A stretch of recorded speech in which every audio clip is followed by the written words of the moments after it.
Oh, okay. All right, everybody. Good morning. Huh? Good morning. Good morning. How y'all feel about relationships this morning? How y'all feel about intimate relationships with a sexual partner? Yeah, let's get specific. Let's talk about that. How y'all feel about that? I heard video popped up in my feed. Steve Harvey voice come on. He talking about, oh, when you get a man who trauma, for other words, whatever he was saying, that been through all this, basically trauma. You get a traumatized man, you get a traumatized woman, and you get them together, and magic gonna happen. Basically, is what he said. I'm thinking, no, ninja, that is not a great formula for relationship success. That is not a good equation. How could that be? Let's just take my life, for example. I'm coming into a relationship. Well, I went into a relationship with an individual who had unresolved trauma. I came into a relationship with unresolved trauma. But we didn't produce something magical out of that union. How can you produce something magical out of a union where self-love is not present?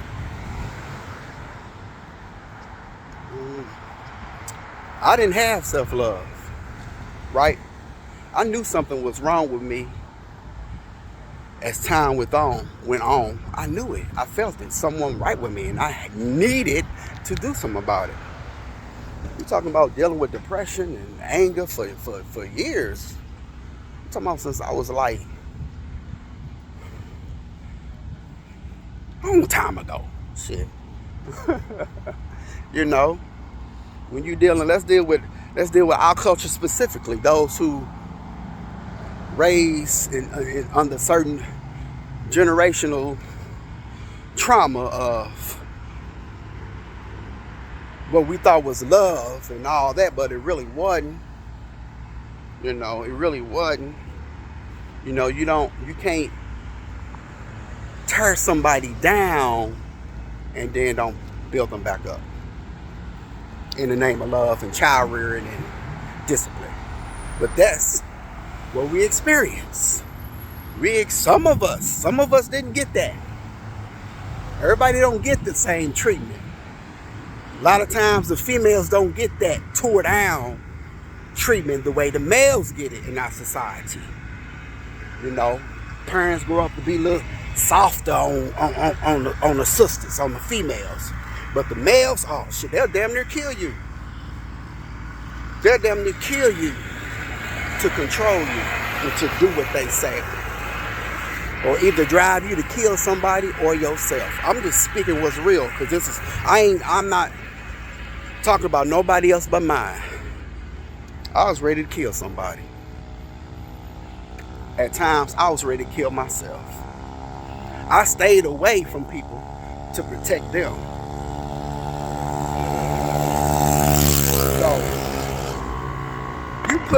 So how can you get somebody without self-love into a union and expect to be able to express love? That's not the formula to success. You need to get strong as an individual, strong in self-love, unconditional love, so it can fill you up to where it spills over effortlessly in abundance. That's the graduation. That's how you know. Then loving on people is easy, it's second nature, right? But you can't get there. You can't get there inside a relationship where nobody got self-love. Because what's your example? Now, it takes a certain type of spiritual warrior to hold space for somebody. and to be there for you while you go through your transformation, while you going through your shadow work. They got to be spiritually mature. Because if they not, they going to say it's all your fault. They going to separate themselves from you quickly and say, Ninja, what's wrong with you? Yeah, if they're not spiritually mature enough, if they don't have self-love or did the work, what can you expect from them? What can you expect from them? You know, you can only expect them to be who they are. Ain't no knock on them. It's just a reflection of where they at. And you got to allow them to be where they at, because it ain't their fault and it ain't your fault. But it takes a collective. It takes spiritual patience and understanding, and it takes a place of self-love for that to grow. Do I think it can happen? Do I think somebody can work on themselves while in a relationship? On certain situations. When I just stated, if that situation you in, that relationship that you in, if there's somebody with some spiritual patience for you, then they'll help you. They'll help you. They'll give you that unconditional love, unconditional support that you need. You know, even when you losing your way and trying to find it, speaking and acting out and from a version of self that's really not you, right? Because you can only make decisions based off your current baseline. And if self-hate, that's how it's going to be expressed. If it's self-love there, that's how it's going to be expressed. So, do the self-work. Do the self-work. Make your relationships easier. Make them easier by being in love with self before you fall in love with somebody else. Be in love with self before you be in love with another self. Then you ain't got to worry about, well, we don't do this. We don't do nothing with each other. We don't go out. We don't do that. You wouldn't have those type of issues if you had somebody who was in love with self, because they did the work. They go out with self all the time. They show up for self every day. They love on themselves in the morning, noon, and night. So when you get into a relationship and you got that energy, that practice energy of this is what I do for self, it's going to easily pour out into the person you want to love on. Because the desire to love on somebody becomes greater when you feel the love. The desire to love on somebody shrinks when you have self-hate. You don't want to fuck with nobody.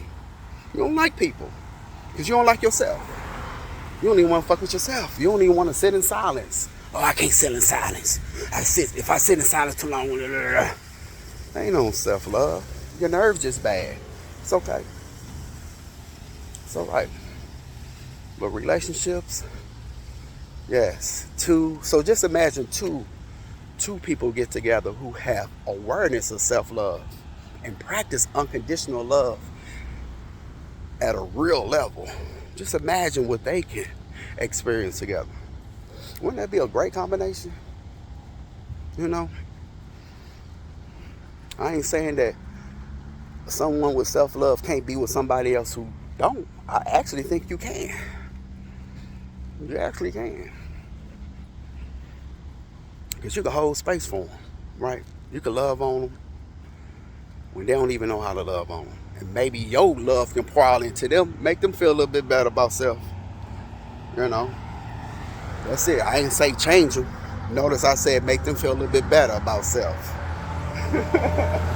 While you allow them to still have their human experiences, which is goofy shit. We do goofy shit. And if you look at them like that you can't do no wrong, it's a real thing, because you're going to forgive them. Because you know they having a human experience. And y'all going to hit that road, hit that stream together and ride it on out. Ain't that a beautiful thing? Ride it on out together.